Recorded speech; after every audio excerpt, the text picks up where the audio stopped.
you, Mr. Chair. My questions are addressed to Mr. Diskaya. Mr. Chair, may I confirm if Mr. Diskaya is still attesting to the truthfulness of the contents of his affidavit dated September 6, 2025, which he presented in the Senate and where he identified lawmakers and DPWH officials allegedly involved in the anomaly in flood control projects. Mr. Diskaya, ito po ba'y pinatotohanan nyo pa? Yes po, Your Honor. Yung nakasulat po dito lahat. Your narration of facts in your affidavit involves billions of pesos. Mr. Diskaya, significantly under the law, if it is 50 million and below, the case is violation of Anti-Graft and Corrupt Practices Act. But if the case is more than 50 million, it constitutes violation of anti-plunder law. I want you to realize violation of anti-plunder law is punishable by life imprisonment and it is a no-bail offense. Which means if information will be filed by the Sandigan against you and your other co-accused during the entire period of hearing, kayo pong mag-asawa and the rest of the co-accused ay makukulong at mapapahiwalay sa inyong mga anak. Do you realize that? Your Honor, ano po, lahat po ng project po namin ay nakuha po namin sa public bidding. Mr. Chair, can we please direct the resource person to be responsive to the question? Please be responsive, Mr. Diskaya. Your Honor, lahat po ng project namin ay nakuha po namin sa public bidding. Mr. Chair, for the guidance of the resource person, I will repeat the question. Earlier, ang sabi po ni Mr. Diskaya, to this time ay pinatototohanan pa rin niya ang nilalaman ng kanyang sinumpaang salaysay. And I wish to remind him that that sinumpaang salaysay constitute an offense we call violation of anti-plunder law. Plunder, to distinguish the same from Anti-Graft and Corrupt Practices Act, Mr. Diskaya, is punishable by capital punishment, is a capital offense, punishable by life imprisonment, and is a no-bail offense. Which means, kung ang kaso po'y maisasampalaban sa inyong mag-asawa, kasama ang inyong mga co-accused, the entire period of hearing, kayo po'y nakakulong at mapapahiwalay po sa inyong mga anak. Yun po ba'y nare-realize nyo when you executed this sinumpaang salaysay? Mr. Diskaya? Your Honor, tatanungin ko lang po ang legal counsel ko. Mr. Chair, I don't understand that it seems that the resource person executed an affidavit without realizing the implications of the contents. Please respond, Mr. Diskaya.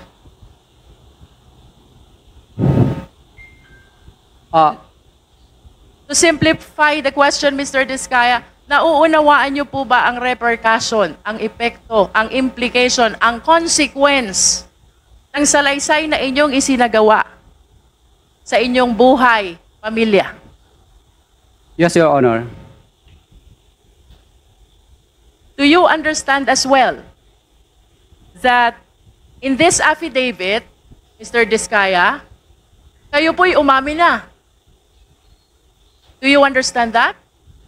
You already made an admission about the commission of the case of plunder. with your affidavit. No, Your Honor. But you were the one narrating. Kasi Your Honor, ano po ito, pinilit lang po kami, Your Honor. Pinilit lang po. That is for you to prove. But in as far as this committee is concerned, including the members, when we go over your sinumpaang salaysay, to me it appears you are admitting already to the case of plunder. And the worst thing, Mr. Diskaya, among the lawmakers and the DPWH officials whom you identified, all of them denied.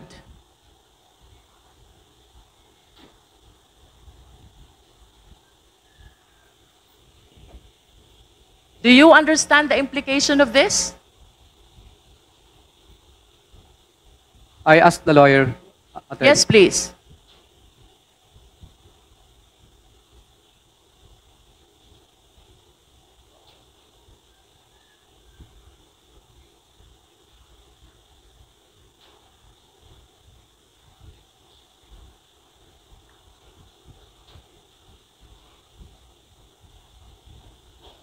Your Honor, yes po. You understand. Okay. So, Sorry, before proceeding, Congresswoman Luistro, ano yung context ng sinabi niyong pinilit lang po kayo? Nandito pa sa aking salaysay na ayaw po namin magbigay. Okay, alright. Naintindihan ko na. Kaya lang po. Hindi ho kayo pinilit isulat itong affidavit. Hindi po. Okay, alright. Thank you. okay, so, naiintindihan mo ang implication consequences ng affidavit mo. Hindi ka ba natatakot makulong?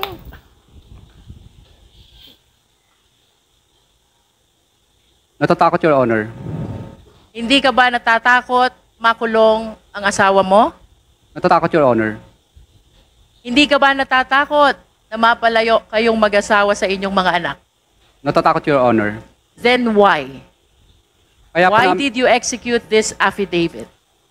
Your Honor, mas natatakot po kasi kami sa buhay namin ngayon dahil kinukuyog na po kami ng taong bayan. Kaya po, nag-execute po kami ng affidavit na ito dahil 120 million Filipinos po ang parang gusto kaming patayin at kami na rin po ang pinag-uusapan sa mga misa ng simbahan. Opo, kaya po napilitan po ako, sa totoo lang po, napilitan lang po akong yung mga kamag-anak ko na gusto na nilang magsalita. Sapagkat po lumalabas na parang ang sama-sama po namin.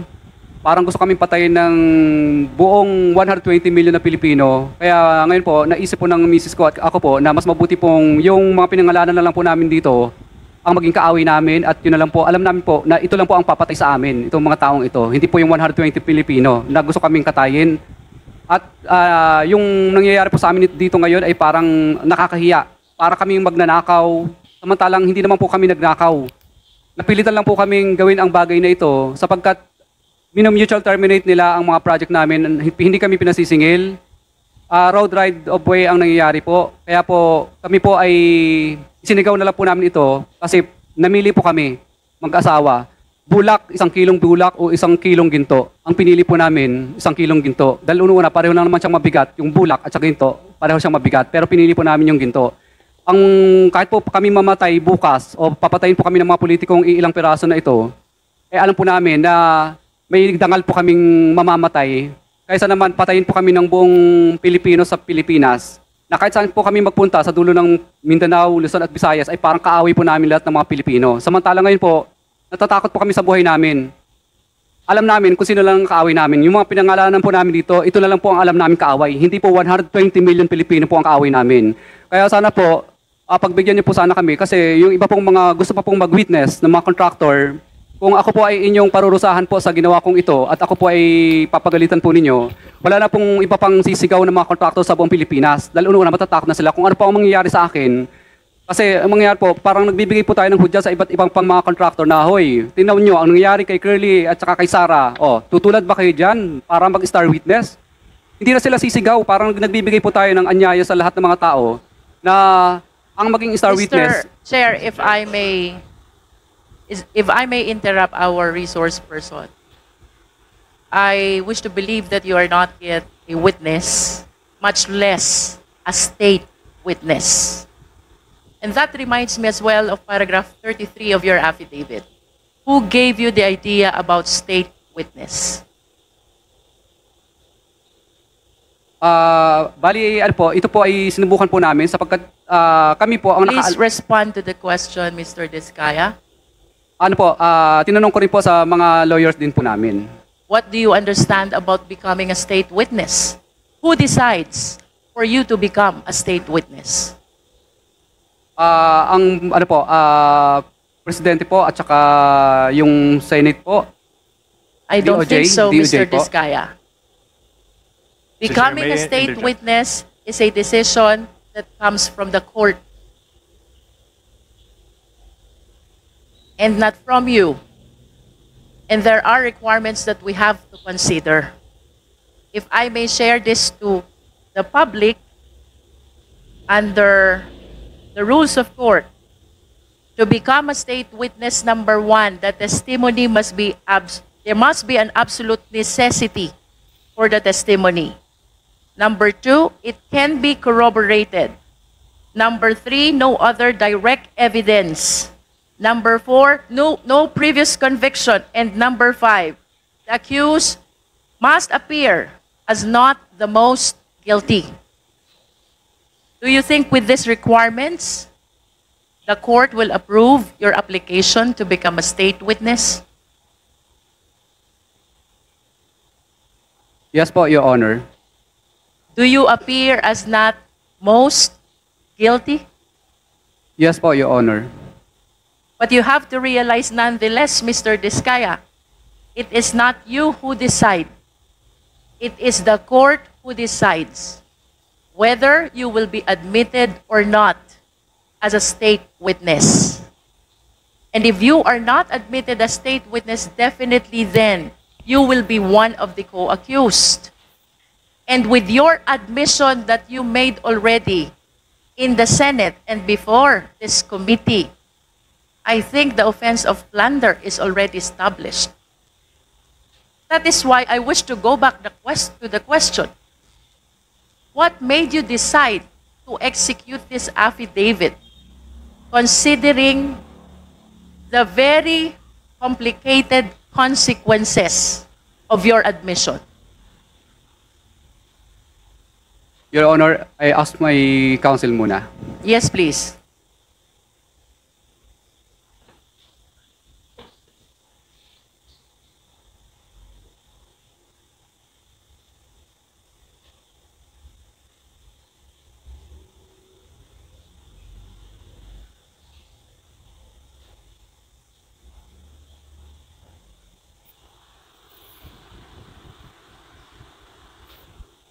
Your Honor, nasabi ko na po yung mensahe ng sinabi ko po kanina. So it's because mas pinipili mo na makulong kesa sa magalit at mapatay ka ng mga taong nagagalit sa'yo. Do you confirm that, Mr. Diskaya? Yes po, Your Honor. Okay. I wish to invite your attention to paragraph 9 of your affidavit. Mr. Diskaya, sabi mo dito, nagkaroon ng kaunting tagumpay.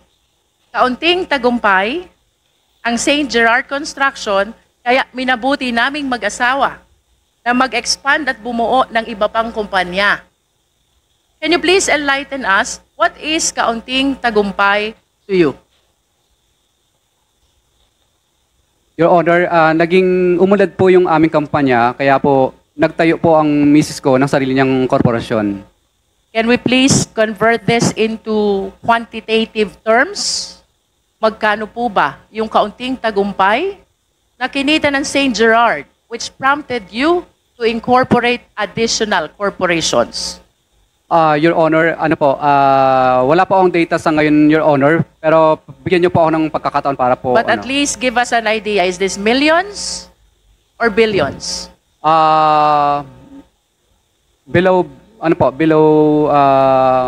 Lagpas lagpas 100 millions naman po. Lampas ng 100 million. Pero hindi lampas ng 1 billion. Your Honor, pag revenue po o yung net profit? Revenue. Pag revenue po, billions po. Billions. How many billions? 1 billion more po, Your Honor. And 1 billion is kaunting tagumpay to you? Kasi Your Honor, ano po yan, revenue siya, hindi siya net profit. Nonetheless, 1 billion is a very huge amount. And you consider that as konting tagumpay? Yes Your or no? Your Honor, ano po ito, parang terminology lang po itong salita na ito. I wish to invite your attention as well to paragraph 13. Ang sabi mo naman dito, hindi namin ginusto kailanman na mapasama sa ganitong sistema. Pero kailangan naming magpatuloy para sa pamilya at mga empleyado. Can you expound on this? Your Honor, ayaw naman po talaga namin mapasama sa ganitong klase ng sistema. Pero siyempre po, napipilitan lang po kaming magbigay sapagkat hindi po matutuloy ang project pag hindi po kami nagbigay. When you say napipilitan lang po kaming magbigay at hindi matutuloy ang project kapag hindi nagbigay, you are referring to the DPWH officials and some lawmakers you identified in your affidavit, yes or no? Yes, Your Honor. I see. So you want us to believe na kung wala itong mga taong pinangalanan mo, ay hindi ka magkakaroon ng mga kontrata mula sa DPWH. Is that what you wanted to say? No, Your Honor. Kasi sumasali po kami sa mga public bidding. Pag na-award na po yung project at saka nagkaroon ng notice to proceed, doon na po kami hinihingan. Hindi po ma-implement ang project or matatapos kung hindi po kami magbibigay. Yes, but you stated in your affidavit na pilitan ka lang. Yes, Your Honor, kasi hindi po namin gusto na magbigay. Hindi mo gustong magbigay pero napipilitan kang magbigay sa mga pinangalanan mo dahil hindi ka magkakaroon ng hanap buhay. Tama o mali? Your Honor, ano po, kailangan po, Your Honor, kasi kung hindi po, Please do not change the context of your affidavit. We are educated people here. Mr. Diskaya, I just want it to come from you. Sabi mo, napilitan ka lang. What does that mean? Hindi mo gusto ang ginagawa mo. Pero napilitan kang magbigay to be able to get a contract and have them implemented after the award. Tama o mali? Your Honor, hindi po. Awarded na po sa amin ng project. May notice to proceed na po. Pero, Okay, let me correct. Awarded ng project, napilitan kang magbigay, pero dahil kung hindi ka magbibigay, ika-cancel ang project. yes, Your Honor, or right of way problem o di kaya mutual termination po ang mangyayari. So, it means mawawala yung hanap buhay mo kung hindi ka magsasubmit dun sa system na sinasabi mo. Tama o mali? Hindi po matatapos ang project. Hindi po maumpisahan. Maka-cancel po. So that's precisely the point. Yun yung gusto mong sabihin sa affidavit mo. Napilitan ka lang mag-submit dun sa kanila, mga taong pinangalanan mo, dahil hindi ka makakaumpisa o makakatapos ng project. Did I say it right? Yes, Your Honor. All right. So would you agree with me if I would say that per your experience, kung walang DPWH officials at kung walang mga lawmakers na binanggit mo sa affidavit, walang hanap buhay etong mga construction company mo? Mas, ano po, maganda po ang buhay. Ibig sabihin po, mas makakapaghahanap buhay po kami. Pag wala I see. pong ganun. Opo. Kasi public bidding po ang mangyayari lagi. No. Please listen to the question. Ang sabi mo sa affidavit mo, napipilitan ka lang. Hindi mo gusto ang ginagawa mo. Pero kaya ka nagbibigay ay dahil hindi mo mai-implement ang project mo dahil ika-cancel nila. That is suffice to say that kung wala sila, wala kayong hanap buhay. Tama? No, Your Honor. What else would you like to mean by this statement? Your Honor, ibig ko pong sabihin dito, kung wala pong pumipigil na ma-implement namin ng tama ang project at hindi po makakancel o walang right of way project, malaya po kaming makakapag-implement ng proyekto po. Okay, but nonetheless, the reason why you are saying nagbibigay ka sa kanila ay para makatapos ka ng project mo. Tama ba yon? Dahil hindi po kami makakasingil at ipapamutual terminate po ang project kapag Precisely. hindi po kami sumunod sa kagustuhan nila. Pag hindi ka nakasingil, walang hanap buhay ang kumpanya nyo. Tama ba yon? Tama po. Okay. So, ibig sabihin, in as far as the period of time referred to in your affidavit is concerned, ang hanap buhay mo, ayon sa'yo, ay dahil pinapayagan ka, pinapatapos ka, at naiipa-implement sa'yo ang mga project mo sa pamamagitan ng mga taong pinangalanan mo. Correct? Your Honor, paulit nga po. Ulit ang tanong mo. May I be clarified first? Ano ho bang period of time or taon ang tinutukoy nyo when you executed this affidavit? Actually, ito pong affidavit ko na ito po ay related po sa programa po ni PBBM sa mga ghost project po. Kaya ko po ito... So if you are referring to the current administration, then this must be 2022 up to 2024 project, Mr. Diskaya. Tama ba yun? Yes po, Honor. Okay. Okay. So kaya mo natapos ang project is because nakipagkasundo ka sa mga taong pinangalanan mo sa affidavit mo. Hindi po ako nakipagkasundo, Your Honor. Napilitan lang po kami, Your Honor. Hindi po kami nakipagkasundo kasi ayaw po namin magbayad. Sa totoo lang, masarap po ang buhay namin. Mas malaki sana ang kikitain pa namin kung hindi po kami magbabayad. Ayaw po namin. Napilitan ka na makipagkasundo. Would that work for you? Yes. Wala po kami magawa, Your Honor. Okay. Hindi po kami nakipagkasundo pala, Your Honor. Napilitan lang talaga. Nevertheless, you were able to collect the payment for the contracts because you wish to believe dahil nag-submit ka dun sa mga requirement nila. Yes po, Your Honor. Okay. Tama bang sabihin na sa affidavit mo, you would like to implicate the lawmakers and the DPWH officials kung bakit nakakapag-implement ka ng project at nakakasingil ka? They are part of your business, Hindi po siya part ng aming business. operation at least. Hindi rin po, Your Honor. So how do you consider that? Your Honor, talagang, ano lang po, talagang pag nanalo na po kami sa bidding, public bidding po kasi yan, doon na po sila dumarating. Okay. So, what is clear, Mr. Diskaya? Hindi ka makakasingil kung wala sila. Do you agree to that? Yes po, Your Honor. Of course, because that is the content of your affidavit. Tama ba? Yes po, Your Honor. Kung wala sila, hindi ka makakasingil. Tama din ba yon? Yes po, Your Honor. Binaligtad lang natin yon, ha? Ibig sabihin, para makasingil ka, dapat nandiyan sila. Tama? Tama, Your Honor. Okay. Now, I wish to show you a graph of the revenue which you earned during your past operations. Secretariat, please.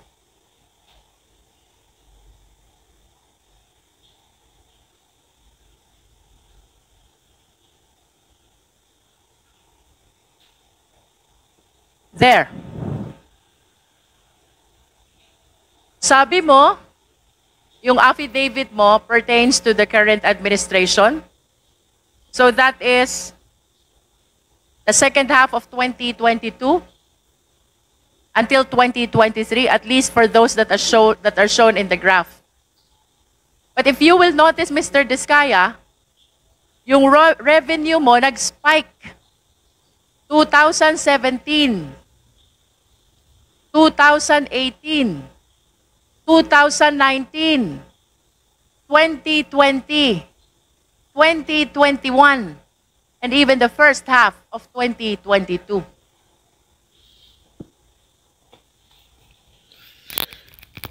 This only shows, Mr. Diskaya, that the revenue that you are generating during the former administration, 2016 to 2022, is bigger than the revenue that you are generating under the current administration. How can you explain this?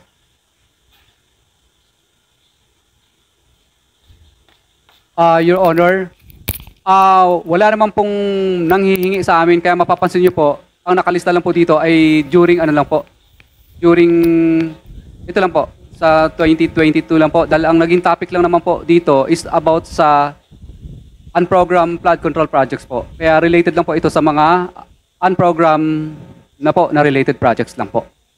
Can you repeat your answer, Mr. Diskaya? During the previous administration? Your Honor, wala naman pong ganyan po nung past 3 administration po.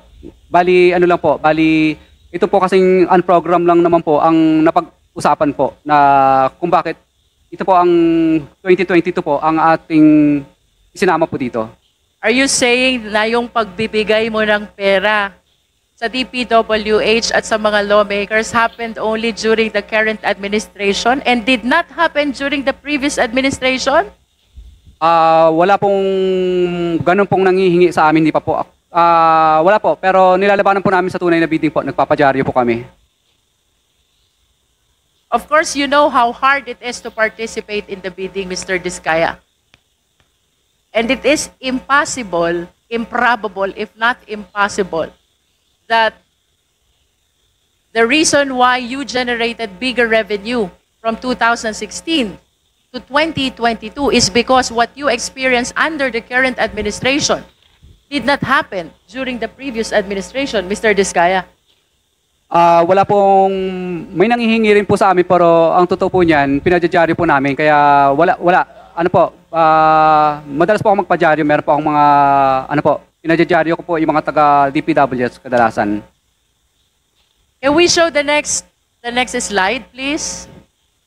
As a matter of fact, Mr. Diskaya, during the previous administration, 2016 to 2022, where's the second slide?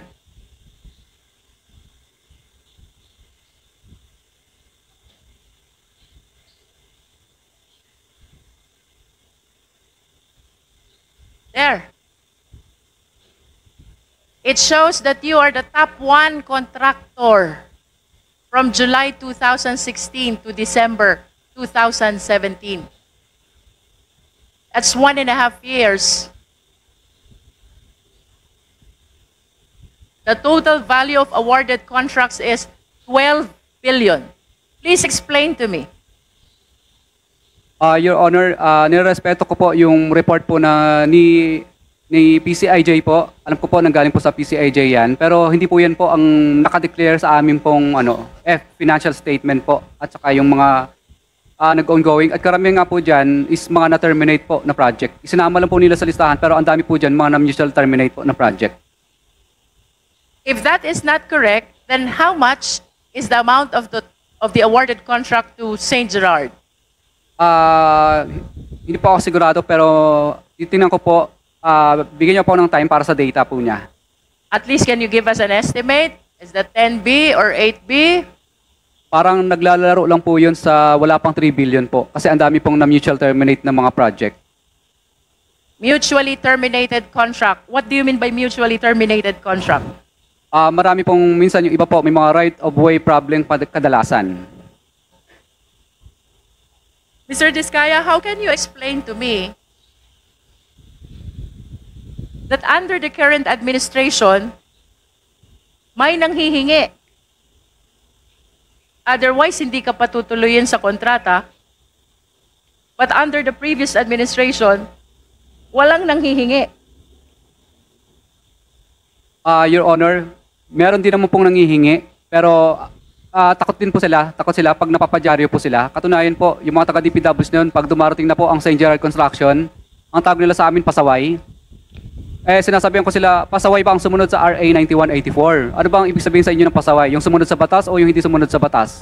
Kaya pinadyaryo po namin sila. Bakit hindi ka ba nagpapadyaryo under the current administration? Nagpadyaryo din po ako nung kay Secretary Bonoan. papakuha ko lang po yung aking ano po, mga dyaryo. And may we know also sino ba yung mga ipinadyaryo mo during the last administration? Iba't ibang mga district po dito sa Pilipinas, saka Like mga how region many po. of them? Mga district engineer ba yan? Mga regional director ba yan? Can you please name names? Siyempre, Ah. pag nagpadyaryo ka, that is something which is very memorable to you. Opo. Yung iba po dito po sa DPWH, ano po, Cebu. Yung iba po, Sino? yung iba po, ano po, sa Region 4A. Who? Opo, hindi po, mga Bids and Award Committee lang po ang pinadyaryo. Bids and Awards Committee. Sino doon?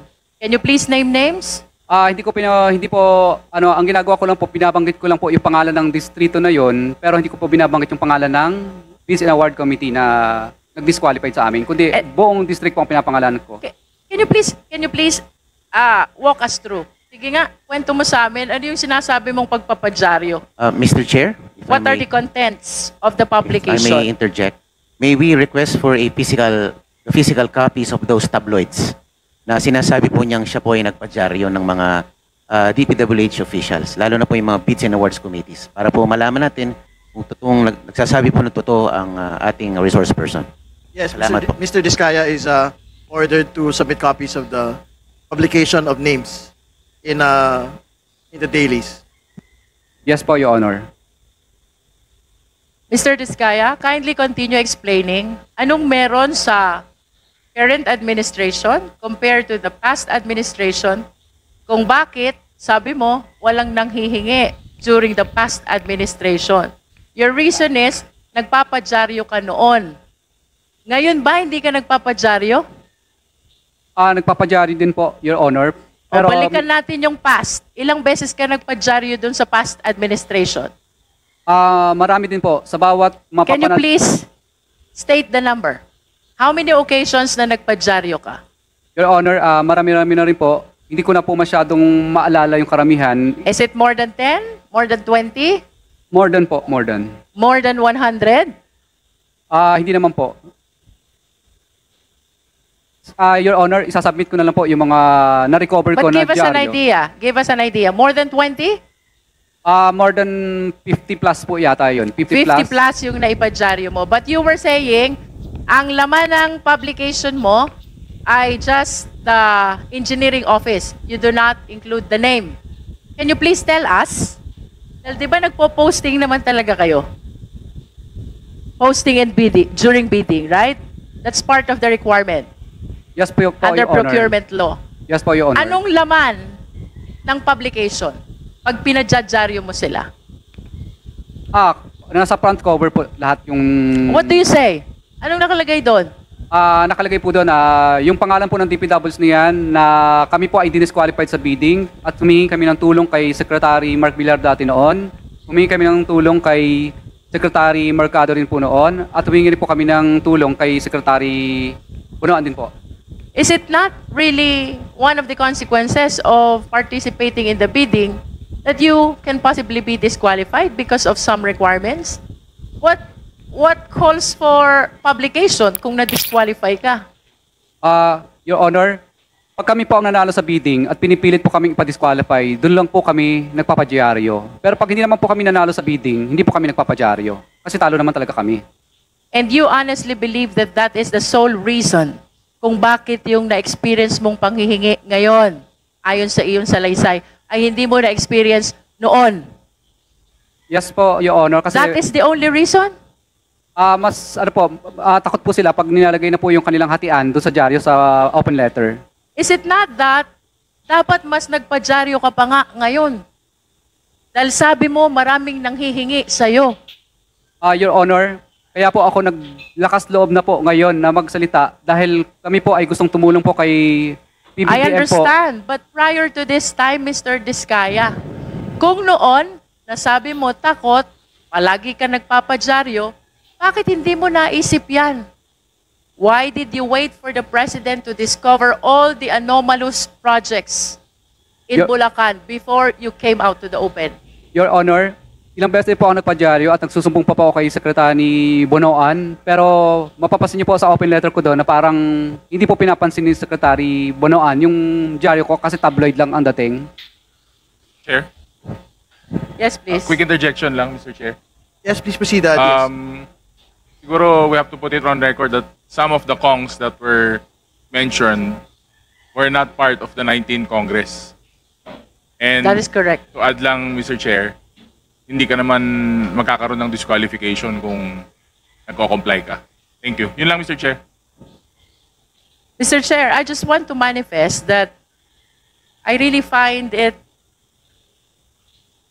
unbelievable how a simple publication can change entirely this system that he is alleging.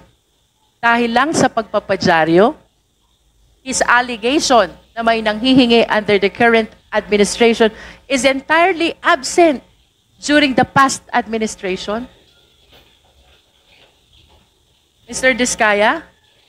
Your Honor, ang totoo po talaga dyan kung bakit po takot na takot po lahat ng mga contractor, hindi lang po kami. Kung kami nga pong mga malalaking contractor ay takot po, mas lalo na po yung mga maliit. Kasi po, Your Honor, nagkaroon po ang DPW's ang department order na kapag na-disqualified ka po ng 3 ulit, ay mabablacklist ka na po. So takot na takot po yung mga contractor na disqualified ng 3 times. Kasi ang department order po nila, 3 disqualification, i-recommend ka nila para ma-blacklist po. So takot po ang mga contractor na ma-blacklist ng 3 ulit kasi sigurado pong, ma-disqualified ng 3 ulit kasi sigurado mabablacklist po sila. Kaya ang ginagawa na lang po ng lahat ng contractor minsan, makisama na lang kasi mabablacklist po. Kasi yung mga taga-Business Award Committee po, gagawin kanila ng paraan para katuldok lang, tuldok. Sa kasalitang nagkamali, ay disqualified ka na po. Are you Pag protesta referring ka, to the previous or the current administration? ngayon lang po kasi nauso yung yung department order na 3-strike policy na... So you are referring to the current administration.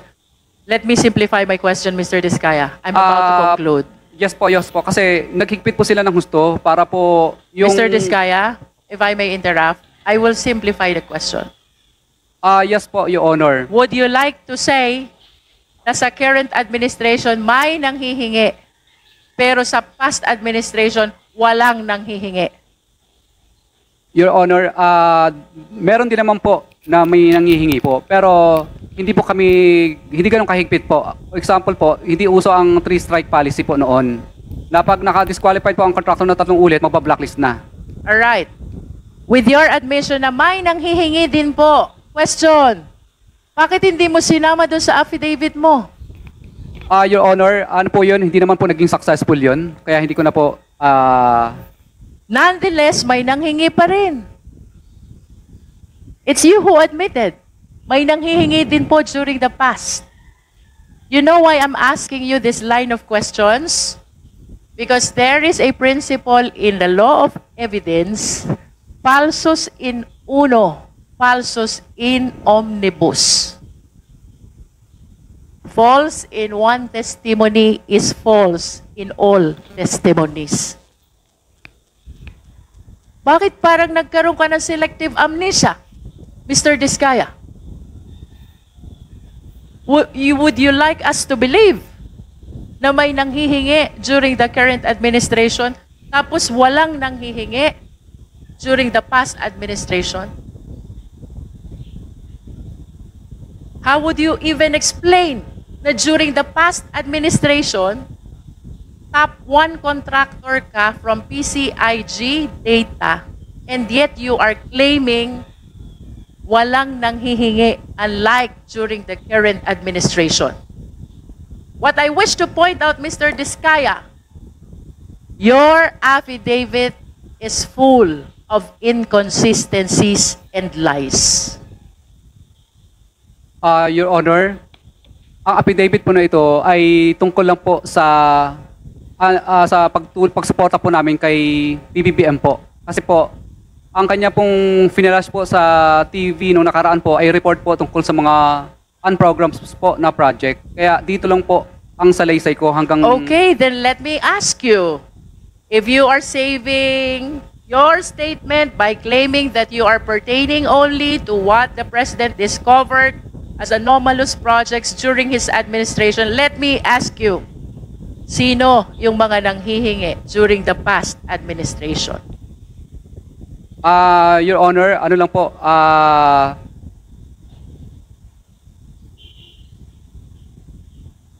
Your Honor, nung mga panahon po kasi na yun, kadalasan po, yung iba po, mga retired na po, mga wala na po dito sa Yes. DPWs. Kadalasan But po, can mga you taga-DPWs lang po. Can you please identify the names with the same courage that you have when you name these lawmakers and DPWH officials in your affidavit? Your Honor, for example po, si D.E. Art Pascual po dati. Kaya lang patay na Who po siya. is D.E. kawalan R. po. Pascual? Opo, D.E. Art Pascual. Siya po ang bago po siya namatay noon, ay pinablacklist niya po kami dahil nag-negative slippage. So siya po ang talagang tunay na nanghihingi sa amin. Huwag ka So hindi po magbanggit kami... ng pangalan ng patay na. Bakit pangalan ng patay yung binabanggit mo? Hindi makakasagot sa'yo. Oho. Yung iba po kasi sa... Ganito na lang ho kaigsi yung pasensya ng komite na ito. Bago ho tayo umabot sa punto na walang uwian. So, seryosohin po natin yung pagsagot. Hindi ho namin tatanggapin yung mga ganyan po. Nagtatanong ng pangalan ng patay. Hindi nyo na-respeto yung tao. Your Honor, okay lang po ba yung data po? Kasi wala pa sa akin yung iba pang mga Bigay ka data. ng bakit papel ang hinahanap? Yung laman ng utak mo hinahanap. Sino yung humingi ng pera? Mula sa nagdaang gobyerno. Opo. Hindi mo kailangan ng papel para doon. Opo. Dati po sa sa bandang Region 4A po noon, mga regional director naman O po kaya, noong magbigay ka ng araw. pangalan. Po. Bali nakalimutan ko na yung pangalan. Magbigay Mas ka ng tagal na po. pangalan.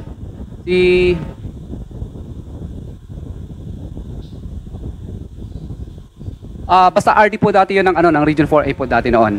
Opo. Magbigay ka ng pangalan. Si RD... Limutan ko na. Hindi pa siya nagbigay ng... Magbigay ka ng pangalan ng hihingi nung nagdaang gobyerno. Opo. RD po ng ng Region 4A po dati noon. Hindi ko lang po masyadong ma-mention kasi nasa isang papel ko po yun. Opo. Ano po yun? Anong taon? Kung hindi ako O nagkakamali... sino yung taga 4A? May taga 4A dito, di ba, RD? Sinong 4A ngayon? Kabisado niyo yung mga pangalan ng mga 4A na nauna. Year ano po yun? Year 20... Ano po yata? 2018? Something ganun po. 2018, 2019. Region 4A. Opo. RD.